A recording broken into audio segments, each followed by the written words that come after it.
I was just talking about you today, Raffi, completely independently of the salon, with another young university professor, because I think our first conversation back in the day, maybe in 2018, I don't know, it feels like eons ago, was on how you basically started out as a professor in Boston, noticing that your students can't switch on the washing machine.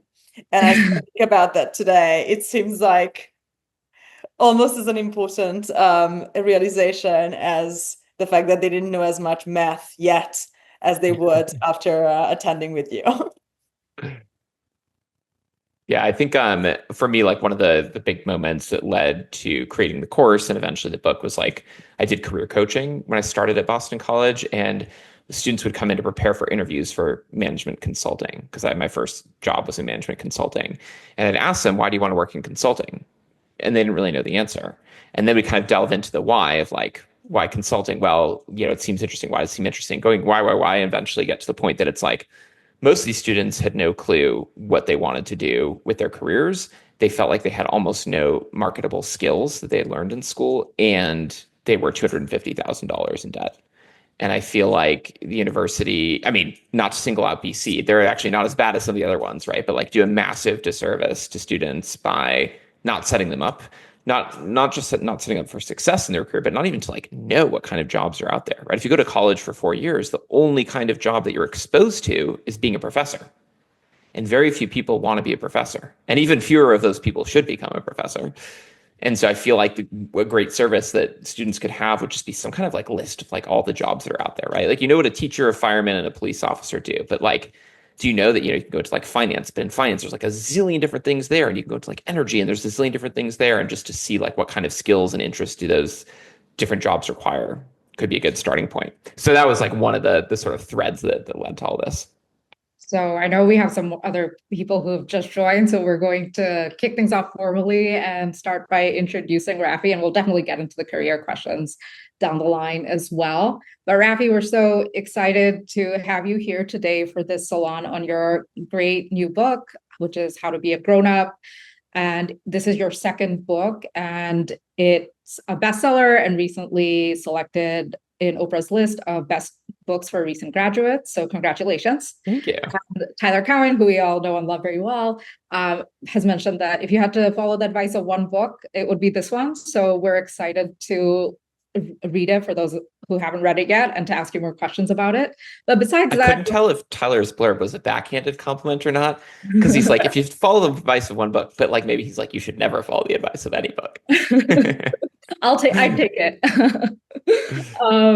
But besides that, you're also the executive director of Dialogue and co-founder of the Constructive Dialogue Institute, which are two multi-million-dollar nonprofits focused on bringing people together through dynamic and thoughtful conversation. You also created and taught the extremely popular Adulting 101 course at Boston College, and you are also a husband and father to 5 children. So a very busy and accomplished guest. Welcome. Thank you. That was really nice.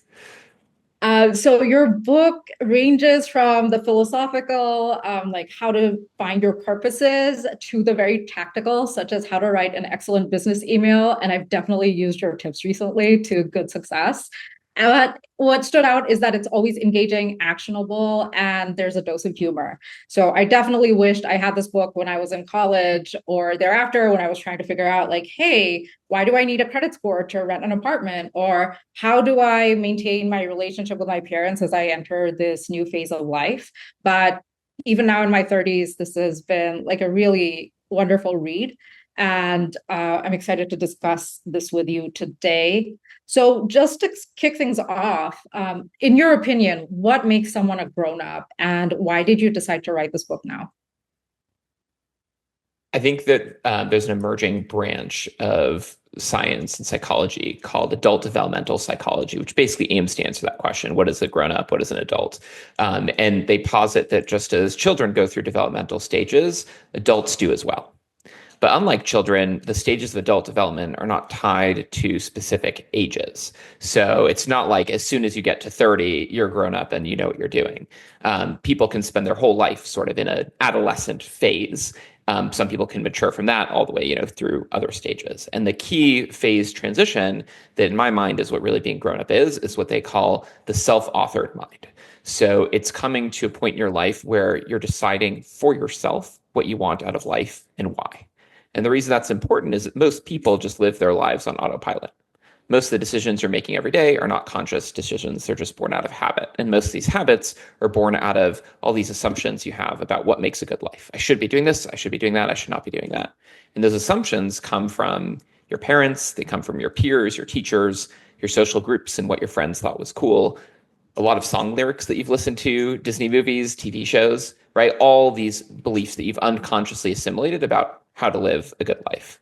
And that transition to the self-authored mind, to really being grown up, is questioning all those beliefs that you have and deciding for yourself, do I still agree with that or do I not? And then planning your life accordingly. Awesome. So in the book, you have a set of exercises to help people begin this journey. And you point out in your opening chapter that all of the advice in this book is useless unless someone knows their purposes and what they want. And I found this to be refreshing because people are told that you need a purpose, but not what are your purposes now. Can you unpack that a bit? Yeah, there's only so much of a point to learning about, for example, personal finance or careers. If you don't really know like why you want to have money, why you want to have a career, what you want to get out of it. And so the foundation of all of it is figuring out what's the point of it all? What are you trying to do in your life? And that's where I think there's that misconception built into the phrase, what is the purpose of life? Because there is no one purpose of life. There can be many, even for one person. And it's not what is the purpose of life. It's what are your purposes, right? Because they're specific to each person. And I add the phrase at the end, right now, because they can evolve over time, right? You don't need to stay locked in forever.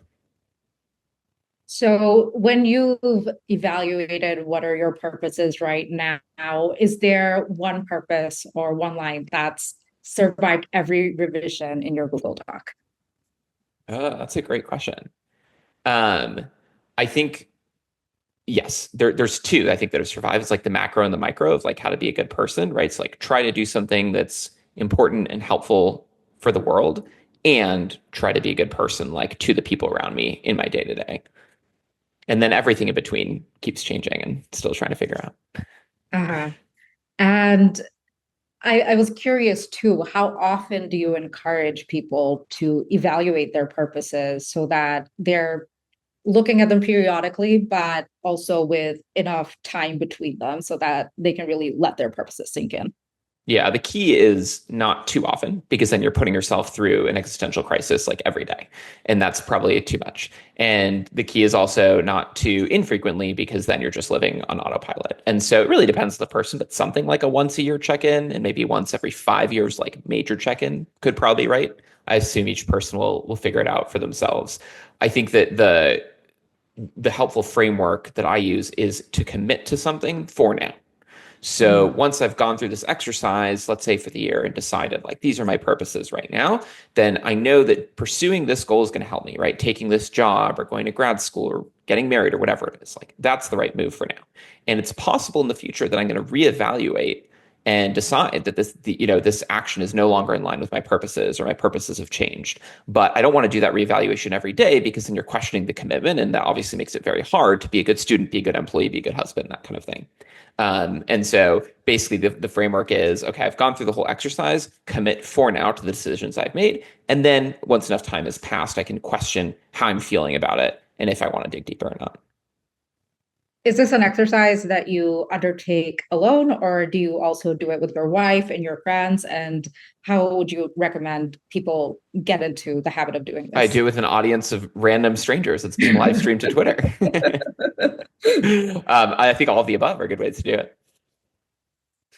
And I was also curious, is as you put together this exercise for how someone should evaluate what their purposes are, were there some things that you ended up discarding as potentially not useful to the exercise, or that you wanted to include but decided not to because it might be too specific to your own case?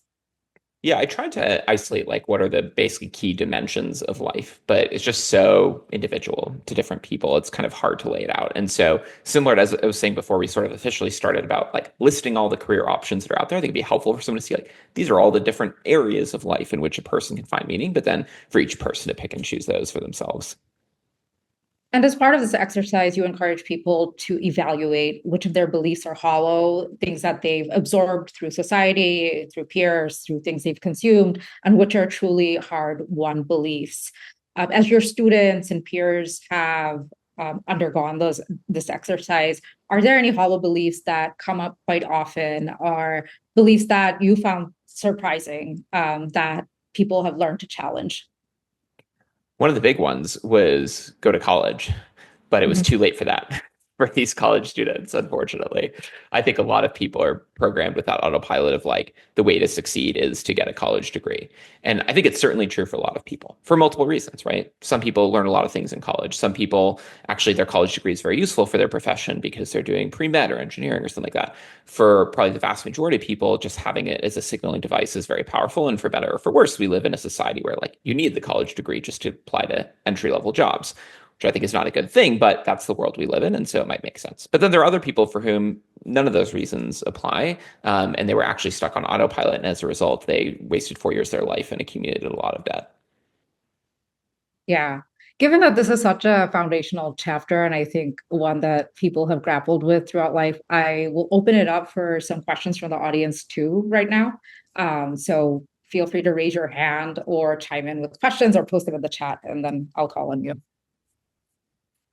All right, Camilo, you're up. Awesome. Thanks for joining us, Raffi. I'm really curious about the book now, because I've also been in my own journey of kind of stepping out of autopilot, and I don't really like to dispense self-help advice because, like, who I'm like, it's so individual, but like that's the one thing I tell people is like, don't live your life on autopilot, whatever that means. I think my question centers more on, okay, so maybe you do the exercise, maybe you realize that there is a primary purpose for your life right now, and there could be many other purposes, but I don't know, maybe if you get into the book or some of the classes you've taught, how do you go from that awareness, that metacognition, to action and sustain action? Because just to give you an example, I feel like I get caught in that existential crisis that you mentioned, where I'm like, okay, maybe I need to do something different, and I go through this great insightful reflection, and then I feel like I have to start like from the bottom of the hill, and it takes a lot of energy to get up there. So I love to know some of your thoughts around that. You're spot on. That's exactly what the last chapter of my book is about, right? So the first one is like teeing up the questions. The last one is getting to that. But the short answer is I think there's two ways. So essentially, you're on autopilot. You've decided that you want to change courses, right? Like the airplane was going this way and you want to go that way. And there's two methods of changing all the things you're doing every day. And so one of them is to just break out of autopilot as frequently as you can. And that's to have like little reminders to yourself, right? And so you can have like sticky notes around. You can tell your friends, I'm trying this new thing. You call me out when I'm doing it wrong. You can set calendar appointments to take a walk every day and remind yourself. There are a million different sort of things in the literature on habit formation of how to like break out of the autopilot, remind yourself what it is you actually want to be doing. And the second method is to reprogram your autopilot and to say, well, it's human nature. We're going to live on autopilot. I'm not going to be able to make every decision throughout my day consciously. That would just be mental overload. And so instead, I'm just going to reprogram the autopilot to fly the plane in the direction that I want, which is essentially just forming new habits. And so you can say, I've decided that one of my new habits, like I want to, be more patient. But one of my new habits is I'm never going to speak out of anger, and I'm always going to take a breath. Okay, so now you have to implement the habit of like always taking a breath before you speak. And as you said, it's an uphill battle. It takes a lot of time, but I think a lot of people, when they're committed to taking on a new habit, they're able to do it. In the habit formation literature, I've seen one of the biggest issues with building a new habit is actually not the like implementing it. It's actually the level of commitment you have to it. That if people are not fully committed and decide they really want to do it, then every step of the way they're questioning, is it worth it? Is it not worth it? And so even if you feel like you're starting at the bottom of the hill, you're actually already halfway up by making that commitment. Awesome. Thanks. Polly, did I pronounce your name correctly? Oh, yeah. Raffi, I have 18-year-old twin boys who are going to go to college next year. One of them I was able to persuade to do a gap year. And I just wonder what can I do to encourage that gap year to turn into like a gap decade rather than go to Cornell? That's a great question. And I guess counterintuitive because I think a lot of parents would be really excited for their kids to go to Cornell. What's driving the motivation there? Uh, Pretty profound anxiety that colleges are not adapting to the LLM world, Hmm. and that, it would be kind of like enlisting a son in a guild about the time of the Industrial Revolution. Interesting. I guess what I've seen, what is one of the benefits of gap years is kind of the opposite, that it gets people really excited to go to college because they realize how much it sucks to be in the real world. And like you have to work for a living and make your own food and find your own friends. And then college just seems amazing because you have all your food taken care of, you have friends at the disposal, every square foot of the campus. So it could backfire. But my guess is that if he finds something that he's really interested in, he might realize he could just pursue that interest instead of breaking away from it to just start from scratch. Thanks. Anna? Thank you so much. I have so one of my questions when it comes to age and adulting is something I realized when I was turning 30, which was that age doesn't mean the same thing anymore as it did perhaps 40 years ago. So say, people trying their luck with online dating would select somebody of a desired age group and maybe make some assumptions about this person's kind of readiness level in life, or whether they still live at home, whether they have graduated, whether they are making money, paying taxes, any of those things. And you might find out that two 30-year-olds can sit together, even being from the same kind of socioeconomic background, and have a completely different kind of maturity level in their lives. And I'm really curious what advice you would give to people in how to basically select their friends. Can we have diverse adulthood level friendships? Do we need to optimize more for where people are in life rather than their age? And if so, do you see any difficulties in forming communities and forming friendships in today's highly diversified age cohort world? I'm guessing it's very different between friends versus like romantic partners. With friends, I think you could probably, and you probably do have friends who are at very diverse stages of the adult development spectrum. And in some cases, it might bother you, right? If they're kind of less mature than you are. But friendship is such the term can mean so many different things. This could be someone you hang out with once in a while, and it's fine if they're stuck in the adolescent phase because they're like really fun to go out with. But you wouldn't want to like trust them with, dog sitting or whatever. But that's okay because you have other friends who can do that. Whereas for a romantic partner, it probably makes a lot more sense to be in a similar phase because I can imagine that you would get, I guess, frustrated if the other person doesn't see things the same way you do at that level of maturity. Does that resonate? Yes, absolutely. I mean, of course, I live in a big city, so it's a little bit easier to kind of friendship around the spectrum and even create very multi-generational friendships. But I can imagine that if you live in a campus town where a certain age group comes and goes versus older people stay there, or in a smaller place, it's something that people need to kind of renegotiate in their lives. Yeah, we used to live in Boston, and even though we were parents, it still felt like it was a very transitory place. Like a lot of the other young parents we'd make friends with were usually there for like a postdoc or residency or something like that. And then they would move away after a year or two. And so we decided we wanted to feel like we're planting more roots and making friends that have longer term benefits. So how would you encourage people to navigate that? It tends to come up in your late 20s or early 30s. I've experienced it myself. In your case, you ended up moving into the same neighborhood as your best friend, which is a massive move. How did that go about, and how did you make that decision? Yeah, the full backstory is my best friend from growing up married my wife's best friend from her teenage years. And so we're like the best friend family. And we always had this dream of living side by side and raising our kids like in and out of each other's houses. And I remember when we first asked a realtor to help us do this, we basically gave our criteria. So my best friend works in government, so he used to be like commuting distance from the White House. We wanted to be commuting distance from a school in Maryland, et cetera, et cetera. And we want the two houses to be next to each other within a certain price range. And the realtor just laughed. She's like, that's hilarious. It's never going to happen. But we got very lucky because there were new development that went on, say, like townhomes, and we ended up buying them. But when we bought the house, we were, I mean, we saw it for the first time. I saw it. My wife was actually back home, and I was like, this house does not meet any of our criteria. It's not at all what we were looking for in terms of the right like layout of a house for children and the right size and the kind of neighborhood that we wanted to be in. Like none of the boxes were checked. But we ended up going through with it because there's a much more important box for us, which was living next door to our best friends and raising our kids side by side.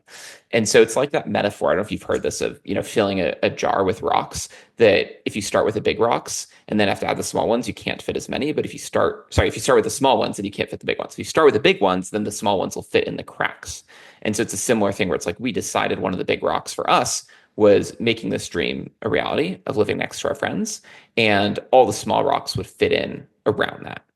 And so for a lot of people, I think they prioritize where to live based on a job. I think that's the biggest one, maybe based on where their roots are, where their family is. And those are very important reasons for a lot of people. For us, we basically said we can be flexible with everything else to make this thing happen because this thing is more important than everything else. And it doesn't mean that we're like, oh, the place we lived actually did meet our criteria. Like, no, it still didn't, but it's all worth it because we prioritize something else above that. And I think this is definitely not the right move for everyone. So like when I wrote about this, I'm not telling everyone that they should like drop everything to go live with their friends, because it can also end very badly. It very much depends on who your friends are and what you want to get out of life, really. But I think the more generalizable lesson is just to decide for yourself what's important. And if one of the things that's important to you is friendship or building community, and you live in a place that's not conducive to that, then it might make sense to move. Camilo? Yeah, just to follow on the friendship theme, because I think that's a really big important of growing up, and I feel like as you get older, it becomes a little bit harder depending on many elements. But I wanted to ask your thoughts on, like, there's this conventional wisdom that's like you're like the sum of the 5 people you spend the closest time with, and I think that's used as an argument to be mindful of the relationships you form, which kind of makes sense. But I've been kind of griping against that internally because I feel like it adds a certain transactionality to friendships, and it's kind of like, how are you contributing to my life? And it feels like it's orientated towards like, what can you give me versus what can I give you? So I kind of wanted to get your thoughts on, especially because of that insight of this lifelong friend you've had, and you probably, had developed different circles because different careers or interests or whatnot, maybe. I wanted to understand how you thought about maintaining that relationship, even if maybe, and you can correct me if I'm wrong, it might have flown against the face of the conventional wisdom of like, you're the sum of the 5 closest people, et cetera, et cetera. I also don't like that quote. I mean, I like you said, the insight that it's like, be mindful about who you're spending your time with, because that does matter. But I don't like it because, in addition to the reason you shared, it's definitely not true. Like, you have agency, you have a personality. You are not just a blob that is fully, just like incorporating everyone else. At least I hope you're not. If you are, then you should read chapter 1 of this book. But in terms of how to be mindful about that and how to select those people, and if people change over time, like I definitely don't know the answer, but I have a theory that what's more important than the level people are on is the trajectory they're on. And so even if you and your friend's path diverge in some way, they develop a totally different interest, or they disagree with you about like politics or whatever, as long as you're in a similar trajectory of like, we care about being curious and we want to learn and we want to grow as people and we want to grow at like a similar pace, the friendship can be very solid. And by contrast, you could have someone who like, you still share all the same interests and you still share all the same opinions, but you just feel like, wow, like something about this friendship is just not working anymore. And it might be very possible that your trajectory, has like outpaced theirs, and per Anna's earlier point, like you're just at a different level of maturity because of that. And so I think that this is particularly salient for choosing a life partner, was like what I was looking for, if I could be said to be looking for anything, because I was very young, but like, it was like, not like where you are, like how high you are up on the scale, but like, what's your rate of growth on that scale? Because you're going to be with one person for the rest of your life, presumably. Benjamin, you had a question. I might have a question. I had several comments too. I've been to several salons in the last week, and I feel like the common topic is just, it's about like the journey that we're on, and not about attaining this specific like measure of worth, because there is none. It's just how you perceive it. It's how you feel about it. And it's not something that someone else can give to you. So that it does feel like simple, like in the same sense that, well, Raffi's, whatever, whoever's lullabies seem to convey. It's more like spiritual. It's amazing how all of it is interconnected, how very like disparate subjects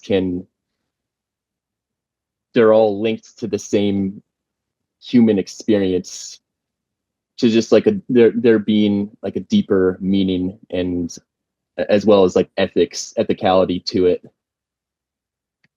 That definitely resonates. And I feel like some of what you described are the themes of great literature and religious texts and things like that. Like the stories that survive through the ages touch on a lot of those themes. Like it's about the journey, not the destination, and about why ethics matters and finding a purpose and things like that.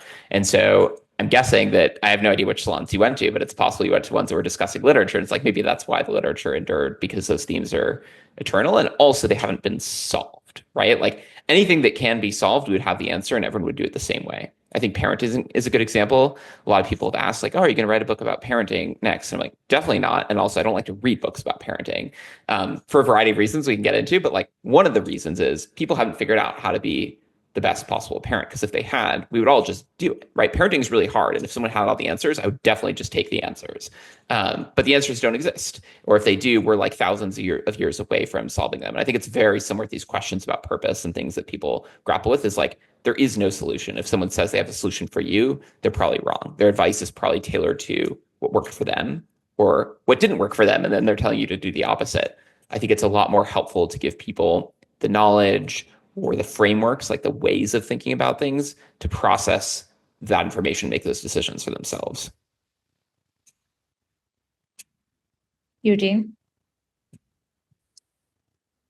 One thing that I thought was really interesting was, this was the first time a book told me not to finish or like go to the next chapter. You encouraged to slow down. And I found that really hard. I just felt myself wanting to like get to the answer, find out what you wanted to say, and definitely failed in stopping myself. But I think part of that was like, the desire to get to the answer. But I think there's also, from the first chapter, like thinking about these things, like your desires, what you want out of life, they're like really difficult questions to answer. There's definitely like anxiety that comes with it. Like, I want to get to this like understanding of what I want, but it takes time, and like even marinating on that can be difficult. Like kind of, you mentioned like the quarter life crisis thing. So a lot of the time it's like easy to just avoid those questions or sort of think about it, but have some like frustration because it's hard to actually get to a point of like knowing what you want. So I guess just, do you have any like recommendations or guidance on like figuring that out, navigating, just taking things slowly, and trying to figure that stuff out? Yeah, I think it actually reminds me in some ways of what Camilo said, of like feeling you're starting at the bottom of the hill. And in this case, it might be that feeling, at least it was for me, when I was navigating like my version of the quarter life crisis, that it's like I would be taking steps backward, not forward. Like I thought I had something figured out, and now I actually have to like undo it. Or I thought that I like made progress, and I realized like I actually have to go even deeper to sort of figure out what it is that I want. One thing that was helpful for me is to just reorient dimensionally, right? It's like you feel like you're taking a step backward, but it's actually a step forward, because you're not going, okay, this is, I don't know if it's going to like translate on Zoom with my hands, but it's like, you're not going like forward, backward, forward a little bit, backward a little bit. It's always increasing on this scale. So you're going this way, but up, and then that way, but up, and then that way, but up. So it is all progress, just in a different dimension, which is the dimension of like getting to this more mature, enlightened state. Does that resonate? Yeah. I think something like a similar analogy is like being stuck in like a local minima or something, and to get out of that like local minima, it kind of like maximum, it kind of sucks. Like you got to go down, and sometimes you go back higher, but there's like some ups and downs. Yeah. But I guess I'm trying to say, like what you said is true in how it feels like. Like, don't see it that Yeah. way. Don't see it's like you're not going down to go up. It's like it's just constant progress. It's all going up. And it Yeah. doesn't look that way. But when you're 10 years old, you'll look back and be like, oh, it definitely was that way. I just couldn't see Okay. it. Do you ever read the book Flatland? No, It's like the person who's like stuck in two dimensions. So you can't see the other dimension. All looks a certain way. But when you're older, you look back and be like, oh, it felt like I was taking steps backward, but like it was all progress. I have a question, Raffi, and then I'll get to Benjamin. So I want to go back a little bit to something you said about when I think when you were deciding who to be with, that you looked at who had growth potential. And in friendships and relationships, I find that it's really important to know that this is someone that you can grow with, and this is someone that who will challenge you to grow and be curious. And even if you diverge, that you can still find touch points and common activities and shared interests. How do you encourage that? And how do you evaluate people who may be receptive to that kind of life versus people who are closed off, given that you might be with someone for your entire lifetime? It's really hard to figure that out early. Yeah. I am just so bad at this. I'm so bad at reading people, and in particular, like judging or evaluating them. And part of it might be that I just don't have that skill. I think another part of it is more like a philosophical disposition. I think it's actually impossible to judge someone unless you've really known them for a long time.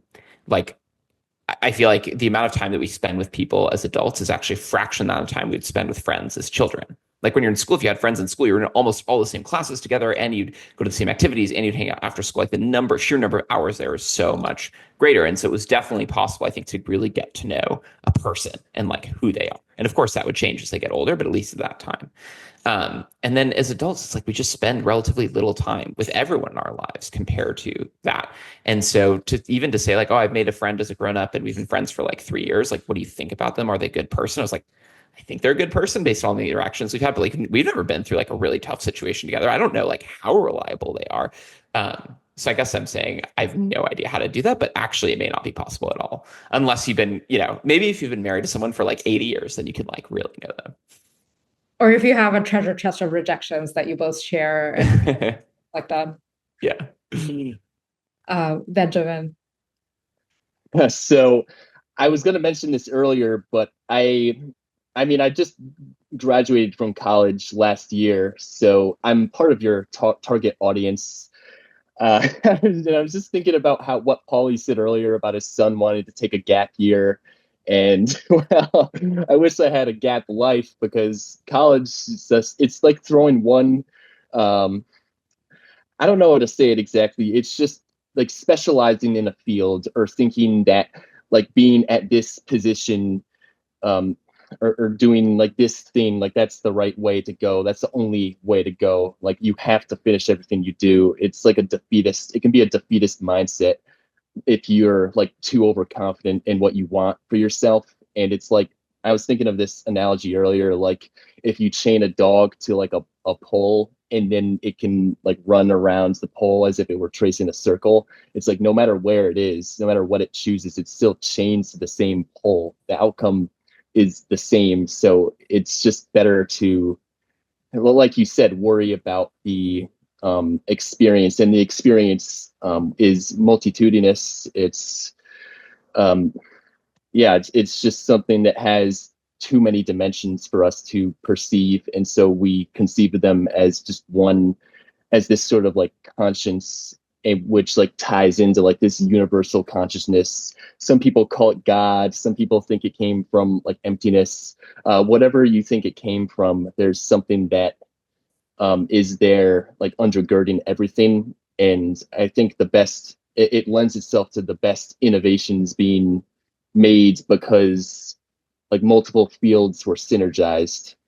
So like, I mean, Da Vinci's like a prominent example of like a polymath who just like those ideas like interweaved with each other, and like something that you might not be able to find within a single discipline, you can find in another and then apply it there. I've also just thought of an example my family mentioned of like a civil engineer revolutionizing the way plots are partitioned in a garden. So that's like another case. But that's there's that famous example also of the the options pricing in Wall Street that was derived from Brownian motion, like Einstein's observations of pollen particles in water. And so I think Yes, yeah, it definitely resonates, the idea that it's like if you can zoom out and see the bigger picture, in some ways, like that's a superpower too, to be a generalist and to put those things together. What you were saying about the journey and like being chained to the fence post, I think there's a little bit of nuance there, which is like I agree in life, there is no like get this, get that as the goal. Like the goal is not to die with a certain amount of money or to die with a certain amount of happiness, because if that's your goal, then like as soon as you get it, you're going to be dead. And then what was the point of achieving the goal? But I think in the short term, those goals can actually be very helpful, right? It's like what I've mentioned about committing for now. I know that I want to get this degree because once I have it, it will help set me up for, you know, the career that I want. And even if the things I have to do day to day, I think they're kind of dumb or whatever, like I've still decided I'm going to commit to doing a good job with it because I know that it's going to help me with my aim. And that long-term aim is a lot more amorphous. It's not like I want to get this career, I want to get this thing. That's life and that's the journey. But in the short term, getting things, degrees, knowledge, relationships can actually, I think, be very helpful goals. Yeah, and I just like to go back to what you were saying earlier. There's like the axiom of judge the sin, not the sinner. Like judging any one person, like as to like how accomplished they are or like how good they are, that's not really possible. And you can look at them like I guess at like what you see on the outside, but internally only they can really like know for sure. Yeah. Not to say that you can't manipulate people or like convince them to do things, but just to say that we're beyond human understanding. It's just this like state of being, which like that's like I guess if you boil down like existential questions to one word, it's being, since like everything, there's like affirmative or negative and like yes or no. But then when it's just one thing like that you're doing that has purpose, like you can just lose yourself in it for a while, and then, as you said, see the goals as you keep going and feel like they mean something. Then it's a fulfilling life. But then I feel like of course, that's a good description also of the flow state. Like when someone's in that flow state, just doing one thing. And I feel like one of the ways to get into that flow state is to not do the existential questions too often, right? Because if let's say you're getting really into like writing something and you're in the flow state and you just experience what you're saying, it's just being, right? The words are coming out, but then you stop every 5 minutes and be like, oh, is this really what I should be writing? Is this really what I should be saying? Is this like, how are other people going to read this? Obviously that interrupts the flow. And so this idea of like, I can really get into the flow for discrete periods of time and just lose myself in the thing that I'm doing, because I know that at least for now it's the right thing, is helpful. And then every once in a while, stick my head up above the water and ask the bigger questions. Yes, exactly. And now I just forgot what I was going to say, but let me think. I was just, yeah, but like the other thing I was going to say is that when you have anxiety or perfectionism, that's like the inverse of Brownian motion, but it like produces nothing of repute, and it just like slows you down. And again, if like everything, yeah, that's what I was going to say. If everything is just handed to you on a silver platter, or you didn't earn it, like it isn't your life, like you woke up in someone's body. Like I don't think anyone really wants to wake up in someone else's body, and if they do, then like they don't know like the meaning of like suffering and just overcoming obstacles, because you'll feel like it's a lie. And I think that's where everything comes down to, is being grounded in objective truth and reality, in so much as it can be objective. Yeah, so I had to say. I appreciate that. I happen to agree with the opinion at the end too of like objective truth, but I know there's a variety of opinions there. We'll do that another time, the debate about that. Camila?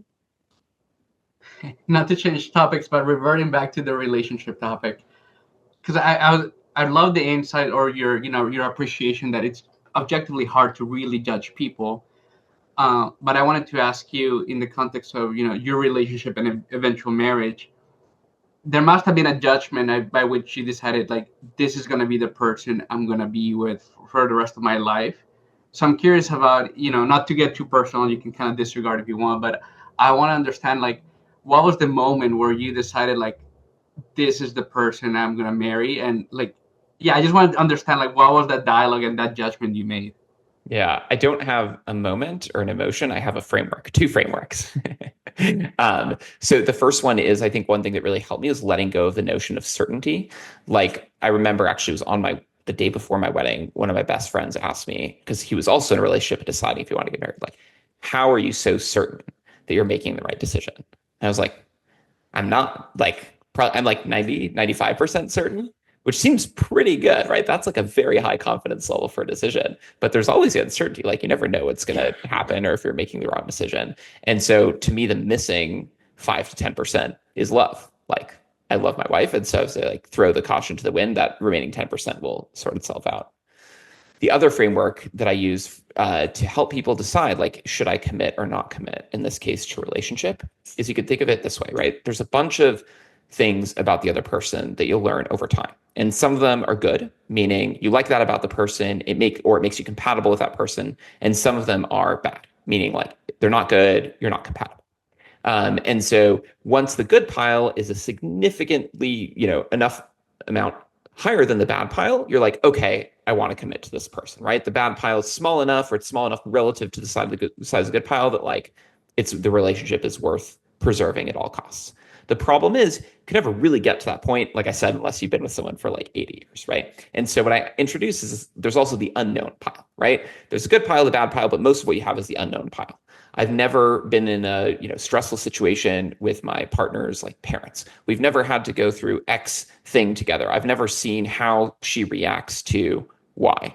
And so what you're trying to do over the course of the relationship before you commit is uncover more of the unknown pile. And I think you can do that in a very intentional way. Like, let's get away for a weekend and see how we do on a vacation. Let's do like a non-vacation, like intense trip and see how we do there. Let's spend more time with each other's parents and see how we react in those situations. Let's try living together for 3 months, like see how it goes, right? You do these intentional experiments to uncover the unknown pile. And as you do that, you might get to a certain point, you're like, the good pile is big enough such that even if all the remaining unknowns are bad, the good pile is still bigger than all of them. And then you can commit. Brilliant. Thank you. So I love that for figuring out whether you should commit to someone. And I think it applies to all relationships, honestly. But what about people who are, say, in their late 20s or 30s, who still haven't found someone to commit to, or who are searching and find that it's difficult after you leave college and are no longer surrounded by your peers? I know personally that most of my friends met their significant other in college, and Raffi, I think that was the case for you as well. So for people in this other bucket, what do you think they should do? What would your strategy be if you were in that situation today? I got very lucky, right? In that I met my future wife at a young age. I think most people don't get that lucky. It's truly just like luck that we happen to be in the same environment and so forth. And if I wasn't in that situation, part of what's unlucky about it is I would have another job. And my other job, in addition to what I do all day, it would be to find my person. And I think that a lot of people don't prioritize it. They say, oh, I want to find a long-term partner. I want to one day get married. I want to one day have children. That's what they're saying. But what they're doing is none of those things, at least not taking them seriously enough. And so I think that's one framework that I try to introduce. I mean, depending on how amenable the person is, right? To basically thinking of it as like, I have another job. The job is to find my person. In some cases, it's as important. In other cases, even more important than my day-to-day job, because the total amount of happiness I'm going to get from finding my person is way greater than the total amount of happiness I'm going to get from like succeeding in whatever I do for a living right now. And it takes a lot of work. And I agree with you. It's incredibly difficult, especially after college. And there's a variety of techniques we can get into that I think can like help expedite the search and make it more fun. But I think step one is like calling it for what it is. And I think you have a similar philosophy about the question of should you have children? I think you lay out that your concern for people in general is not that they decide to have kids when they're later, but that they put off that decision, partly because it can be really daunting to undertake that decision. How should people, again, start thinking about this and make that process less daunting? Did you always know that you wanted children, or is that something that you had to be intentional about figuring out? It's a really good question because I don't fully remember. And people say like their brains get scrambled when they have kids. And I think part of the brain scrambling is like, oh yeah, I guess I always wanted kids. But like, I don't remember that part of figuring it out. What I do remember is just doing the math and thinking, at some point I decided, my wife made the same decision. We sort of discussed it together. Like we decided we want to have lots of kids. And if we do the math of like, we want to have them by a certain age, because that age gets a lot harder to give birth, there's more risk in medical complications, then we need to start at X age and just work backwards and do the math. And I think it's similar to the relationship thing where it's like, my concern is not that people say they don't want to have kids. For a lot of people, that's the right decision. That's what they've decided. My concern is the people who say, I do want to have kids, but then they just think that it's some like la thing that happens in the future once everything in their life is worked out. And like the big rocks example with the house, it's the opposite, right? It's like, if you decide that's important to you, that is one of the big rocks. And like, you think you have all the time in the world, but you might get unlucky and not find your person for a long time. And so the more intentional and the more energy and time you can spend finding that person and taking those steps, the more likely it is that part of your life is going to work out. Yeah, I think that last bit especially resonates with me in that people think that they have all the time in the world and suddenly they don't. And this also applies to our relationships with our parents, especially and other loved ones of that generation. And you have a very helpful framework again for having some of these deep conversations with parents, for evolving with them as parents and children get older and start to have a different type of relationship. Can you tell us a bit more about how to initiate that? Because that too can be daunting. For me personally, because my parents live so far away, I find that a lot of my conversations tend to be superficial because I want to share the good news. And by doing that, I'm putting aside some of the important and potentially difficult conversations that we need to have. Yeah, I think it depends on what kind of relationship you want to have with your parents. And I think one of the realizations that people have when they're at this life stage of being independent, so let's say I graduated from college, is that they've changed a lot. And they've changed in one particular way, which is that they're a lot more independent. They no longer rely on their parents to make a lot of key decisions for them. And if that's true, then your entire relationship is different. And everything about it should be different because they're no longer the ones who are taking care of you. You're now an independent person. And I think actually, even more than the children, the parents struggle with that transition of like, oh, I no longer know what's best for you. You think I no longer know what's best for you. I'm no longer the one pulling all the strings. I mean, some parents, I'm not even saying that parents are controlling, but some of them have this feeling your entire upbringing that it's like, they're the ones who are planning for your future, who are setting you up for success. And especially when you enter a long-term relationship or get married, I think a lot of parents freak out because they realize, well, now this other person who I barely even know is like the biggest influence in your life and it's no longer me. And so what I encourage to try to prevent that is to proactively have a define the relationship talk with your parents. You know, like the DTR for like when you're dating someone is like, where is this relationship going? But like with your parents of like, what do we want our relationship to be like? And to very explicitly ask, like, when we talk on the phone, like, do we want to only share the positive things because we rarely get to see each other? Do we want to not bum each other out? Or do we want to get into the serious stuff because we want to be able to give each other good advice, things like that? So, in the book, you can look at it, but I have like a whole framework for how to do this DTR conversation in terms of how to set it up to make it a little bit less awkward and also what kind of questions to ask. Yeah, I love that. Anna, you have a follow-up? Yeah, just a little comment. First of all, I love this Raffi so much. Two really, really good friends of mine, married to each other, introduced me to this idea that is relationship review. They both work in startups, so they really want to give each other performance reviews. And I know that for the first part of their marriage, they married very young as well. They had, I think, weekly relationship reviews, which sounds insane, but apparently it's amazing and it's kind of a cohesive thing. I think people who are religious and have a weekly praxis almost do this within the ritual, a kind of relationship acknowledgement, family acknowledgement of the children. For secular folks, you need to figure out your own ritual. And I find that, obviously we are so busy and it's so hard to acknowledge the presence of the people in our lives that we really love. And I personally felt that I became an adult and I realized the kind of limitations and finitude of all these relationships are mortality, right? That we are on a set amount of time and we don't really know how much it's set for. And I always encourage people, I don't know what your experiences with that have been, mentoring, counseling people through this, but I find that creating these rituals can really be the start of one's adulthood. I love that idea. We've never done that before, but I'll ask my wife about giving her a performance review every week and see what she says. I'll say the idea came from you. Yeah, I think that there's one danger in that I think a lot of people probably intuitively feel when they react toward it, is like this danger that you're trying to change the other person too much, right? And a lot of people say that their relationships fail because they went into it thinking, oh, like I wanted this person to change and they didn't, right? Like I couldn't change them. Um, and I do think that like in a good relationship, you are causing each other to change in productive ways and helping each other grow. But so there must be some difference there, right? So in my mind, the difference is to want someone to change as a precondition to loving them versus wanting someone to change because you love them. And so if you say, as a precondition to loving you, like, I need you to change this about yourself so that we can commit or whatever, that seems dangerous. But if it's, I love you and I see the better person you're capable of becoming, and I have this obligation as your partner to help you get there, it's a very different thing. Did you want to respond to that first? Or sorry, I love it. I think at least from what I've heard from my friends having done that at the beginning of their marriage, it wasn't really it was more about the relationship as kind of a third entity. And if anything was up for change, it was this thing. But I hear you, and obviously there is something when people are talking about feedback, I think all of our hairs stand up on all of our arms. And we're just like, I don't know.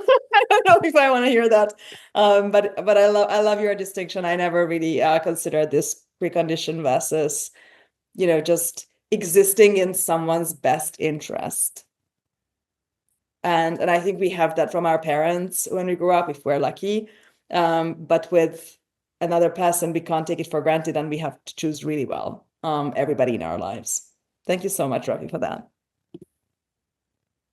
Yeah. So that brings me like that's a good like all of this just seems very Petersonian, and like I don't.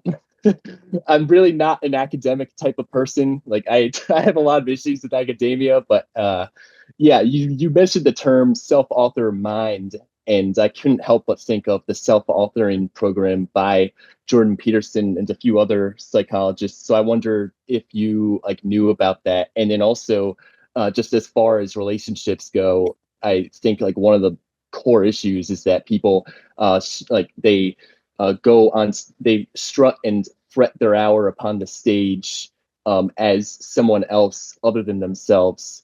So that is what like it causes like this disconnect between like how they want to be seen versus how they are. And so then how are you having like an honest discussion about that?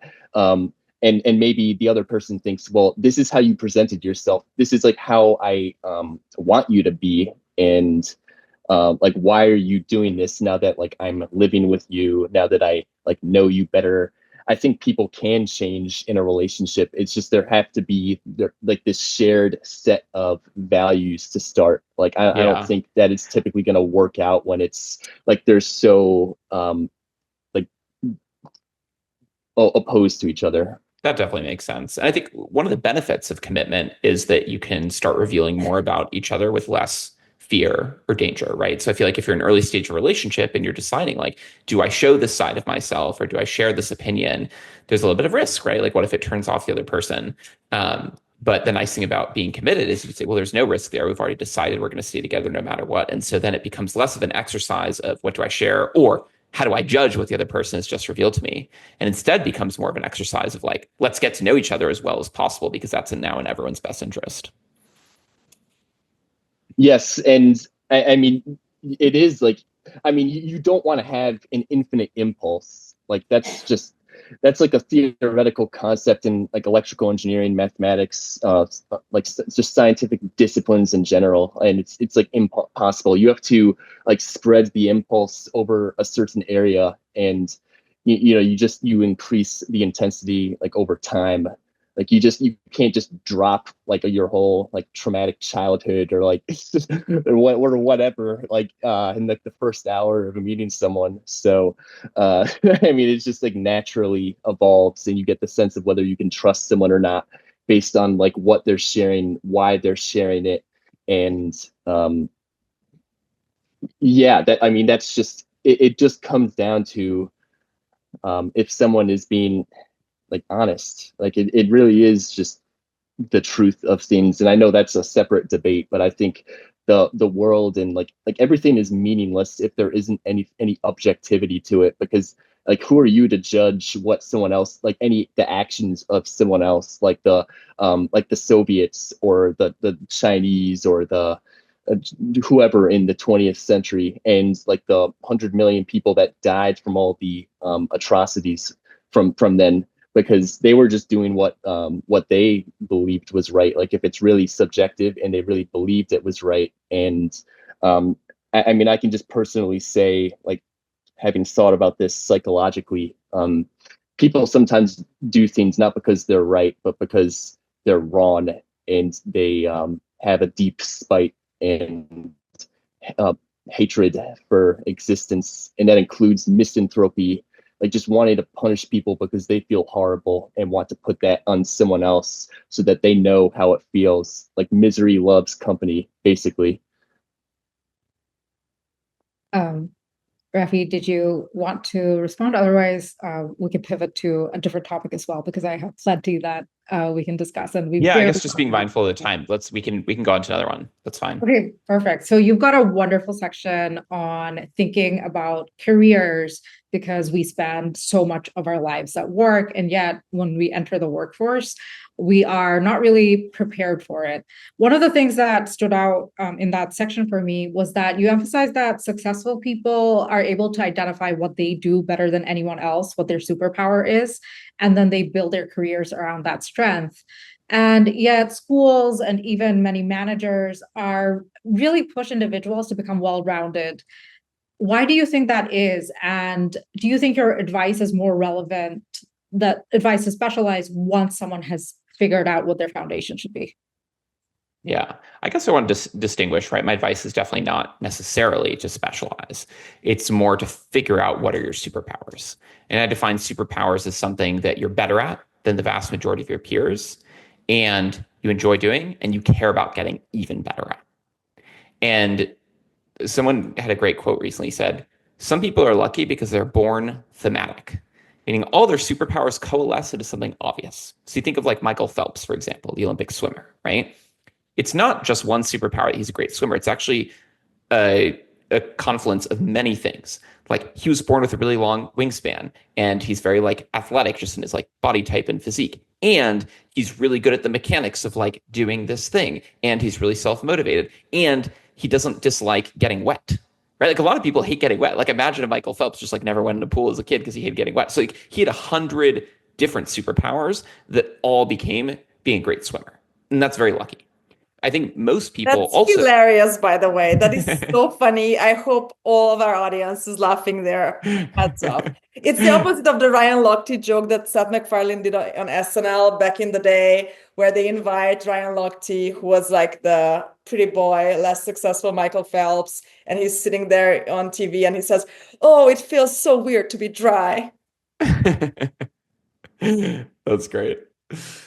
I think that everyone has like 100 different superpowers. They're just not as thematic. And so you have to figure out what they are and how to weave them together into a career. And that's how to have the ideal career. And so I think, for example, as a random example, right? But like, let's say like you have a lot of the traits of being a good lawyer. You love like researching topics and spending hours like going really deep on something. And you have that legal mind of being very sort of logic oriented. But actually like you hate a lot of other aspects of being a lawyer, but you love making videos. You could be one of those YouTube lawyers who like makes videos like, let's analyze like the law in this movie or whatever. Like some people make a very successful career out of that. And I think, in fact, the more your eyes are open to this, the more you see people who have these like extreme niches. Like, how did they come up with this niche?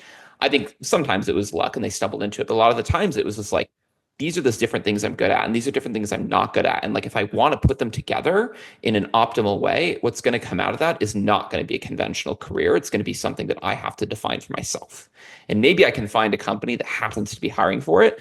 Maybe I have to find a company and define my own role, or maybe I have to create my own job, which is essentially being an entrepreneur. And so it really depends on the person, kind of where you end up. But I think that first step is identifying the superpowers and building them over time. So once you've identified your superpowers, which is difficult in and of itself, how do you figure out what options might be available to you? So as I was navigating real life after adulthood, one thing that still continues to surprise me is how different jobs are from what you expected them to be, or how different the real world is from the 3 or 4 jobs that you learned about as a child, where every kid in my school wanted to be a vet or a fireman.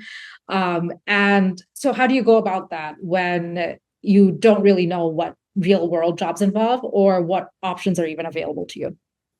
I talked about having a second job before. This is another job you have, is to figure out what you want to do with your career. I feel like when your first job, your first full-time employment, you're like trying to succeed in that, but you're also trying to figure out, is this what I want long-term, and what are my other options? And so hopefully in your day-to-day job, you're getting at least some opportunity to figure out what your superpowers are, to be exposed to different things and try them and double down on the things you're good at, hopefully.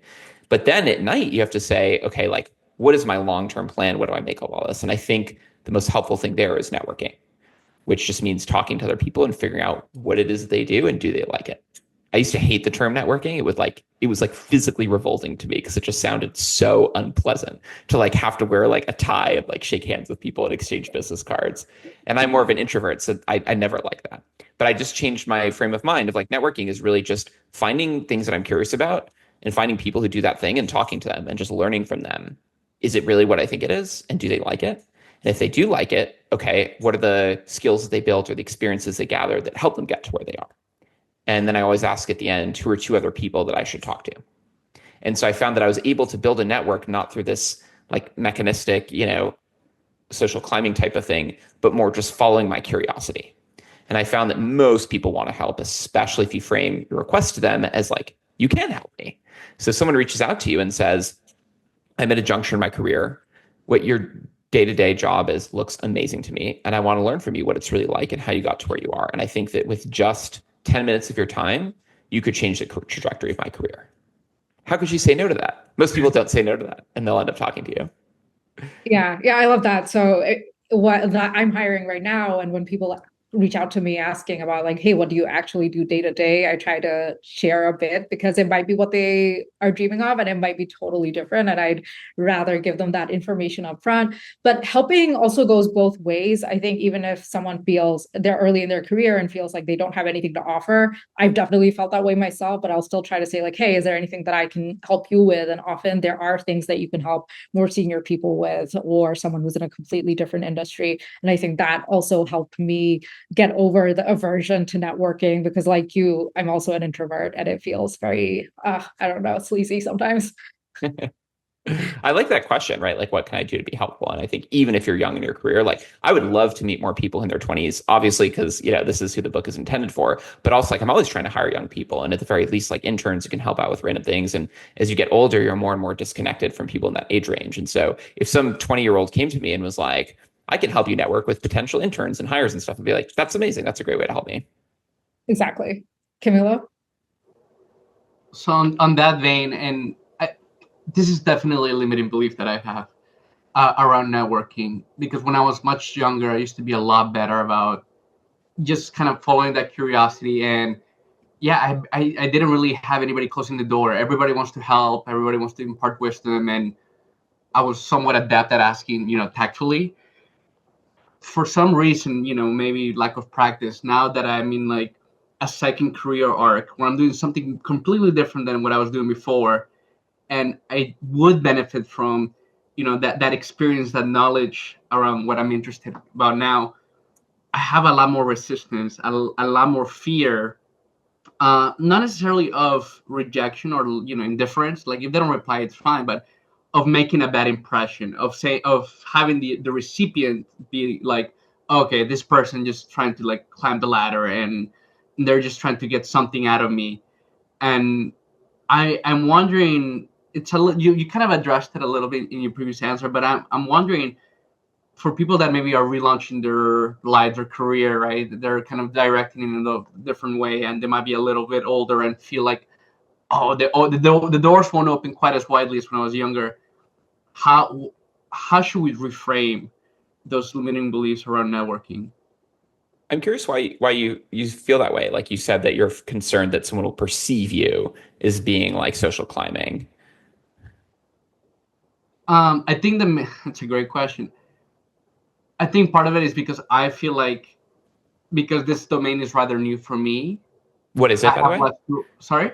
What is the new domain? Writing. Like I'm I wanna write for the rest of my life. And I'm trying to narrow it down. I only have the conviction, like, this is what's gonna happen. Like, whatever, like, how I make money, we'll figure it out. But so if I reach out to to writers or authors, I don't want to just fanboy, which I think that's always nice, right? Writers like to hear like what people like, but I also want to understand process and craft. And I feel like I'm asking this, but then like, what am I offering? Or am I just trying to like suck up by being maybe like, I know I'm being genuinely nice, but I think people that are especially somewhat public figures have like their guard up and being like, oh, this person's just trying to butter me up because they want me to connect them with a publisher or an agent. And that's not how I'm thinking about it, but that's my fear. Yeah, I think both will almost certainly happen. They'll be the ones who are like eager to talk about this. In my experience, and I'll mention this in a few minutes, like people are super happy to tell me about how to write a book and like how to get published and things like that. Like I think writers, a lot of them do like talking about the craft. And also I think what you said is true. A lot of them probably do have their guard up and they have to be careful about how they spend their time and things like that. And they might say no or ignore you, but so what, right? Like you'll get at least some of them to respond and those ones will help you and they'll hopefully connect you with more people who help you. Goes back to I think what Benjamin was saying about perfectionism. Like the heuristic I try to keep in my head is how many goals have I scored, not how many shots have I tried. So I want to make, let's say, 5 goals.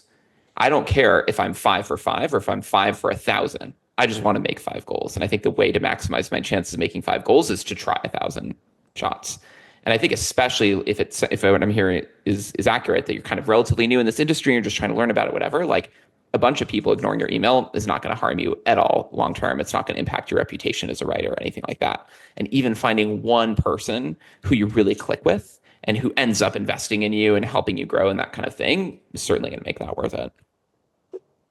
Thank you. Yeah. So very briefly, my experience was before the book, I reached out to like 15, 20 different authors just to ask for their help with the book proposal. I was like, I'm trying to get, an agent for this book proposal. Like, can you help me workshop this? And some of them didn't, but like a bunch of them did. And then those ones who did, they were kind of like invested in the project because they had already put some time in helping me. And then later on, when it came time to like, I asked for their help revising a chapter of the book. And then most of them did that. And then I was like, well, you helped revise a chapter of the book. It's really good. Thanks to you. Can you write a blurb for the book? And then most of them said, yes, you probably saw the book as like 1 million blurbs. And that was basically my process. And it wasn't so like tactical, like I want them to write the blurbs. It's just like people really helped me. And because they helped me, they wanted to keep helping me. And in the book, you talk about how being able to face rejection and come back from that is a superpower. How do you decide when it's time to keep going and trying more and more versus when you might have tried too much and you need to change course or give up altogether? It's like, when do you quit versus just have this maniacal persistence? Exactly. I think it really depends, but I'll give a slightly embarrassing example, which is this is actually not my first book. The first book I wrote was a novel that I finished when I was 25, and I wanted to get it published. And I didn't know anything about this world, and I still know very little about the literary world. But I thought, okay, I'm going to have to reach out to agents and pitch my book. And so I learned how to do that. I think I pitched like 20 agents. Most of them don't respond, but the ones who did like rejected it. But then I read these stories that I found very inspiring of some of the greatest writers in history who faced a lot of rejection. So Frank Herbert, who wrote the book Dune, was rejected by every publisher that he sent it to. And he had, I think it was like a brother-in-law who had a company that published manuals for cars. And so he got it printed by his brother-in-law's printing press that printed auto repair manuals. And then eventually, like, other people saw it. And then Khaled Hosseini, who wrote The Kite Runner, which I think won the Pulitzer Prize, was rejected by 20-something agents before one of them accepted it. And apparently the book was actually revised very little between that phase and the final publication. So it means like 20-something literary agents read a near final version of The Kite Runner and said, not only this is not going to win a prize, but they said, it's not even good enough to publish. I will not be able to find a publisher for this. So anyway, I read those stories. I was like, this is super motivating. Who cares if 20 agents rejected this? I'm going to try to get 100 agents to read my book proposal. And so then I got to the point that 100 agents had read the book proposal and they had all rejected it. And I was like, okay, now I'm going to give up. I set the goal in advance. I failed. And I think it was time to move on.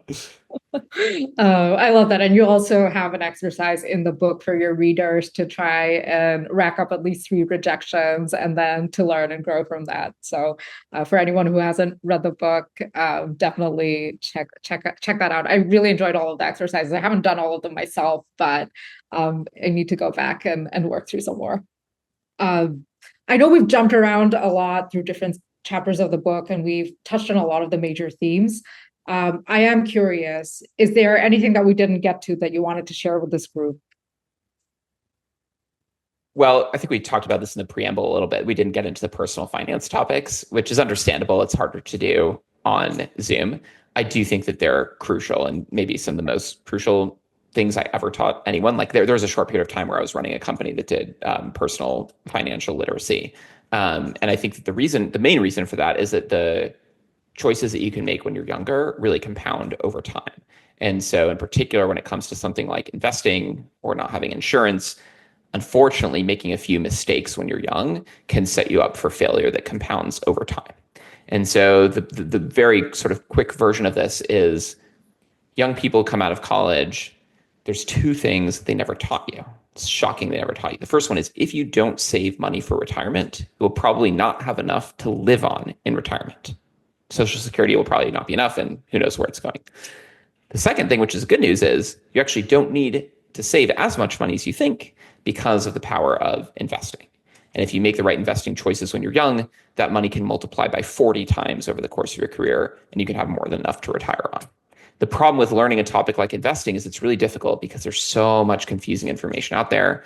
Sometimes it's downright misleading, but sometimes it's just information that A references B and B references A and then A references C, and you're going in circles and you can't figure it out. And so what I've been trying to do for like 10 years was figure out, can you teach a concept like investing in a way that's linear, that builds on itself, similar to how when you learn math as a kid, like it builds on itself. You can't learn multiplication before you learn addition. You can't understand the nuances of a Roth IRA versus a traditional IRA before you know what an IRA is. And you can't know what an IRA is before you understand how the stock market works. And you can't understand how the stock market works before you understand how compound growth works, right? So like I went backwards to then go forwards and create this curriculum that in the book, it's like 40 pages. And if you read these 40 pages, I think that you will go from knowing nothing about investing to everything you need to know to make the right long-term decisions for retirement. It doesn't cover everything about investing. You will not learn how to like day trade or things like that. There's a million different rabbit holes you can go down if you're interested. But the fundamental principles that I think everyone needs to learn, I wish that like this was required reading and everyone learned it in high school. Yeah, I agree. And it's often shared in bits and pieces and it's confusing. And I think people are also prone to being swept up by whatever the latest investment fad is or whatever's happening in the markets or whatever chaos is unfolding. And I wish more people focused on teaching the fundamentals and providing the reassurance that, hey, if you take care of some like basic things, you'll probably be okay. Like no one can guarantee that you'll be okay, but you have to cover the fundamentals. So I'm glad you covered that. The stock market is like a casino stapled to a money tree. And the key is to take advantage of the money tree without going to the casino. Yeah. When you were writing the book, was there one section or one piece of advice that a lot of your friends and family disagreed with? I wouldn't say disagreed with, but I'd say definitely got the most pushback on the chapter about relationships.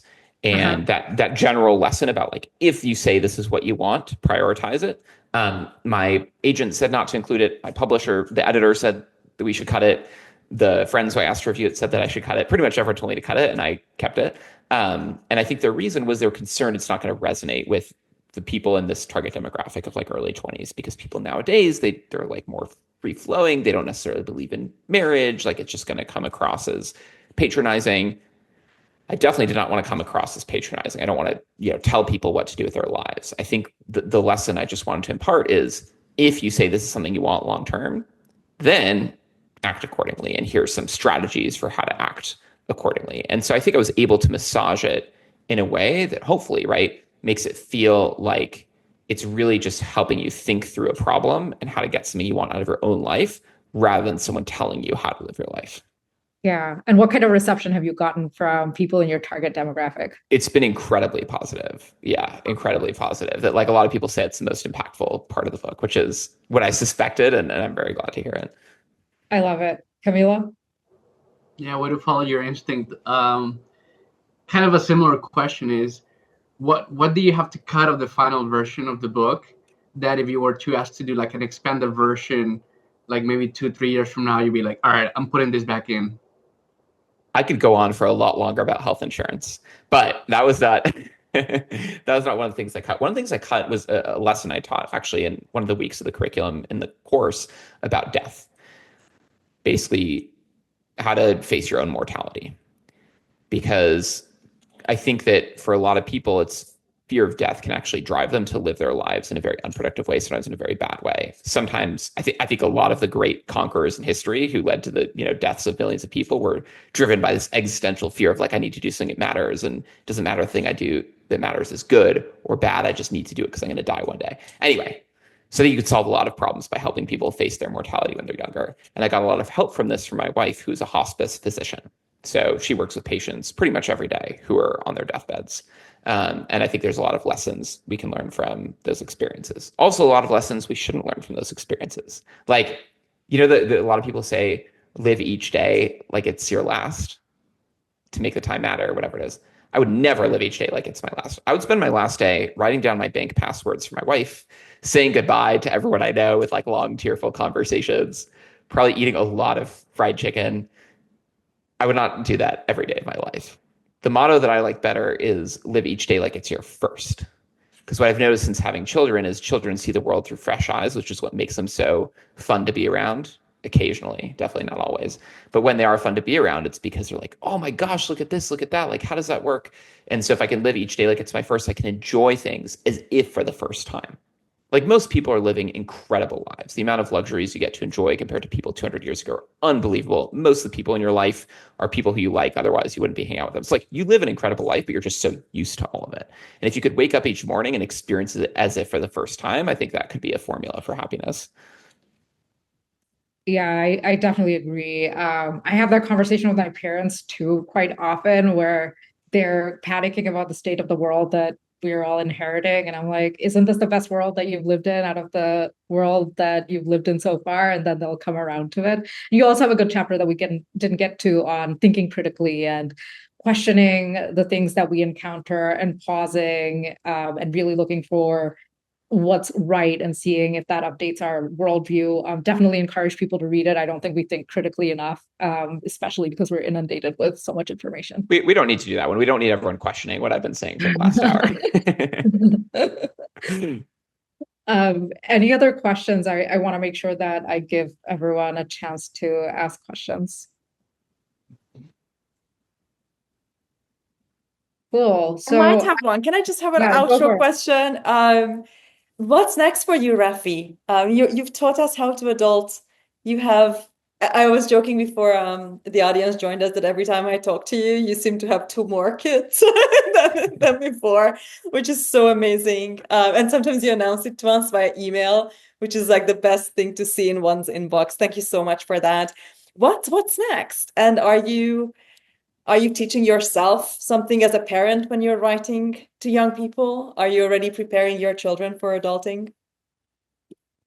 I'm trying to think what's next. I guess 4 main things I'm working on. So one is definitely raising children and hopefully having more.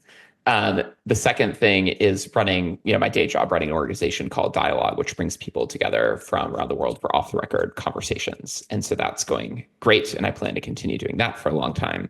The third thing is in terms of this book, really getting the word out there and being able to make it. My goal is to have it be the default graduation gift that people get. Because I really think that if someone is able to absorb the knowledge in this book in their early 20s, it will set them up for a much better life than I was set up with by not having this book. I mean, that's why I wrote it. And so I'm really on a mission with it. Like, it's not about selling copies or whatever. It's about getting the knowledge into the hands of as many people as possible who will benefit from it. And the nice thing about that mission is like anyone can join me, right? So it's not just me, it's anyone who is able to tell people about the book, gift it to someone who who's in that life stage. You could hopefully change their life with that. The pitch that I give to parents of college graduates is as follows. You have probably sacrificed so much to send your child to college, a lot of time, a lot of money, and you did so in the hopes that it would set them up for success. And I think in a lot of ways, college was like half the equation. But the other half that they're missing is the practical knowledge they need to thrive in the real world. And the good news is you can give them that for $25. You spent $250,000 on the first half, the second half only costs $25. The last thing I'm working on, my next book, I'm trying again my hand in a novel. So the first one was obviously an abject failure, but my second one is almost done. I'm hoping to get that one published. Very exciting. We'll be on the lookout for that next novel when it comes out. So on your just look in a trash can near you. Third time's a charm. Well, no, this is also going to be your third book, right? Or third. I guess fourth if you count the math textbook. On the vein of something that you touched on, so having parents encourage young people to adopt some of the teachings in your book, what else can parents and hiring managers and people who work with young people do more of to support them? I think giving less advice and asking more questions. I think I mentioned this earlier, that the temptation when someone comes to you for help is to tell them what worked for you or what didn't work for you and what they shouldn't do. And the problem is that people are just so different that it's possible they're very much like you and it'll work. That happens, but it's unlikely. It's a lot more likely that there's something about your decision-making process that could help them. Some information you have that can help them, some framework that you've been through, experience you've had that can help them feed into their whole algorithm of how they're going to make a decision. And so I think that if you can ask the right questions, you can learn what types of things, what type of knowledge or frameworks they're most in search of, and then provide those instead. Exactly, Socratic method. Camilo? I'm gonna have you choose your own adventure in terms of questions, because I would like to hear about a little bit more of the constructive dialogue foundation, but I'm also equally curious about your thought process for writing another novel. If the previous one was an abject failure, I want to know what's that compelling reason? I mean, you can choose either one. I'm curious about both. Yeah, I can speak to the second one. I think compulsion is the right term. It's also I never feel quite as incredible as I feel when I've written something that I'm proud of. I'm sure you've experienced this, why you said you want to, double down on writing as your career. It's that feeling of I'm so in the flow, and what I produced is it's my heart on paper. I don't think anything else can beat that. I agree. Any other questions? So Raffi, what's the best way to keep up with all of your projects and follow you? Well, I do have a website which has a link to my Substack, so you can follow that. I try to write new things. So I'm not just rehashing the book, but new thoughts. I think there was, the question of what didn't make it into the book. That's basically what the Substack is. It's all these new ideas that come to me. And it's this didn't make it into the book, but it's a new thing, so I'll try. So it's very experimental. So some weeks I'm writing about the relationship topic. Some weeks I'm writing about here's something I'm trying with my wife, and we'll see if it works. Some weeks I'm sharing a short story on the literary train. So anyway, I'll just type in here the link to my website. It's my name, raffigrinberg.com. And from there, you have a link to find the book, to find the Substack, and a Discord community. So I have this other vision for the book, which is that the people who read it, in general, like you said, in your 20s, it's hard to make friends. They can make friends with like-minded people, like-minded in the sense that they're interested in these big questions and asking them and hashing it out with other people. And maybe if they meet, they'll be able to hash out the questions more productively than they would on their own. And maybe they'll also become friends with those people. And maybe they'll also fall in love and get married and have more babies and repopulate the earth, all thanks to the Discord group. So that's the goal, is to build not only a group of readers, but actually a community of readers who will benefit from knowing each other. Awesome. So we'll definitely also share the link to your website with all of that information out when we release the recording, which will go out shortly. But yeah, we're almost at closing time. This has been a really fun conversation. So grateful to be able to spend an hour and a half with you, and for your wisdom and generosity. Thank you again for joining us. And thank you all for making this salon so fun and refreshing, and for joining on a Monday night of all things. Thank you, Alaka. I mean, you were prepared. You had such good questions. You clearly read the book and took notes, which I appreciate so much. And I appreciate Anna for starting this whole thing and hosting it, and then Benjamin and Eugene Camilo, and I know Polly, who had to leave, for asking great questions. It was a really fun conversation. Thank you so much for being here. It's been so incredible watching you on your journey. It's kind of insane how long we've known each other for, and now you're on. I think this is your second time, right? Because you did a Mom salon on. Yeah, I did one on the book of human bondage. Oh my God. It's an amazing novel that basically touches on every theme in my book. The main character goes through like relationship issues, personal finance issues, finding purpose. It's like the story of adulting in one book. And an incredible movie as well, right? A classic. I never saw the movie. I've only read the book. You're a purist. I might have to reread that now. I tried reading it as a teenager and found it so depressing. I couldn't finish it. You have to be in your 20s to I feel like, to really appreciate it. Yeah. So something to pair with How to Be a Grown-Up. I'll type the name of the book in here. And if you end up reading it and hate me for telling you to read it, then you will be just like all of my students whom I forced to read this book when they took the class. We'll have you back for a debate where you will have to defend this piece of work. Yeah, exactly. Thank you, everyone. Have a good night. Thank you all. Have a good night. Bye.